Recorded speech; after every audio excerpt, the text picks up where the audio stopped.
Marcela Perdomo, estudiante de Psicología de la Universidad Iberoamericana. El tema del día de hoy es ayudando a tu paciente. Es importante tener en cuenta los antecedentes históricos y el concepto de rehabilitación cognitiva. Podemos definir la neuropsicología como una ciencia consolidada que contribuye al estudio y por ende al conocimiento del funcionamiento del cerebro y sus alteraciones.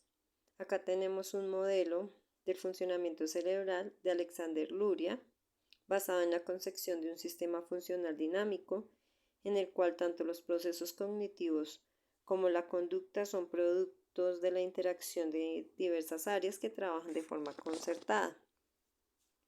También debemos tener en cuenta el término de rehabilitación, que ha sido definido por la Organización Mundial de la Salud. Entonces, la Organización Mundial de la Salud nos dice que son aquellos procesos destinados a permitir que las personas con discapacidad alcancen y mantengan un nivel óptimo de desempeño físico, sensorial, intelectual, psicológico o social.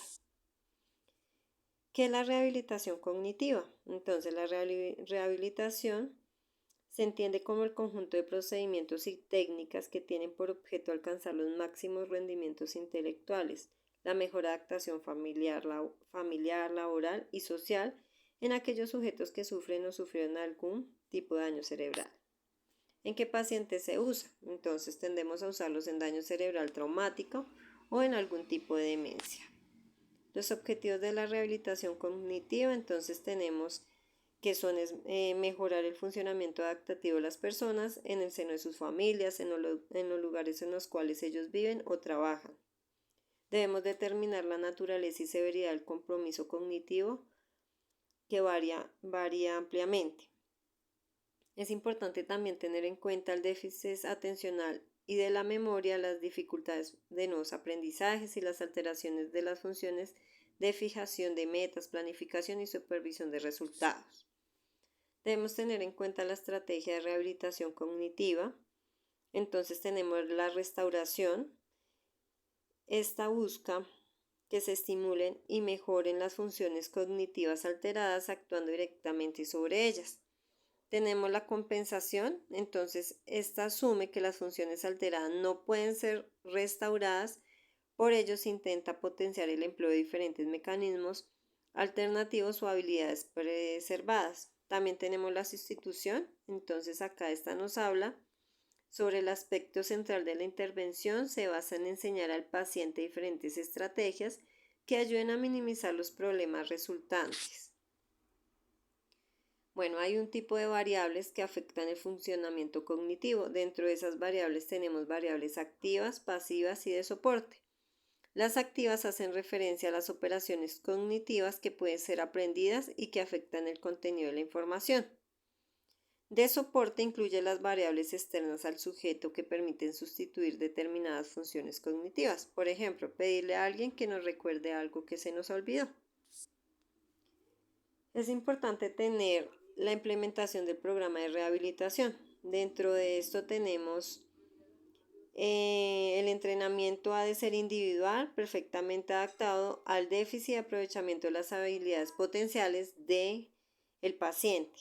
Se debe comenzar con tareas que exijan del sujeto demandas atencionales mínimas, de tal modo que sean necesarios escasos esfuerzos para realizarlas, asegurando un resultado exitoso. En un grado mayor de dificultad se debe incluir material con carga emotiva. Se ha de realizar un entrenamiento metacognitivo. ¿Esto qué implica? Por ejemplo, que la atención y dotar de estrategias para dirigir su atención de forma adecuada y que el paciente entienda, lo que se va a desarrollar.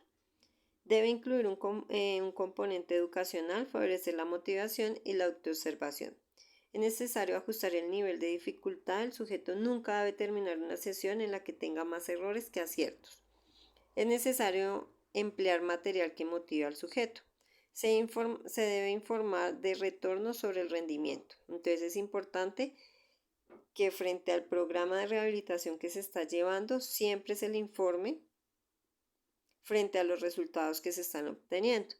Es pertinente recompensar tanto los logros obtenidos como el esfuerzo realizado.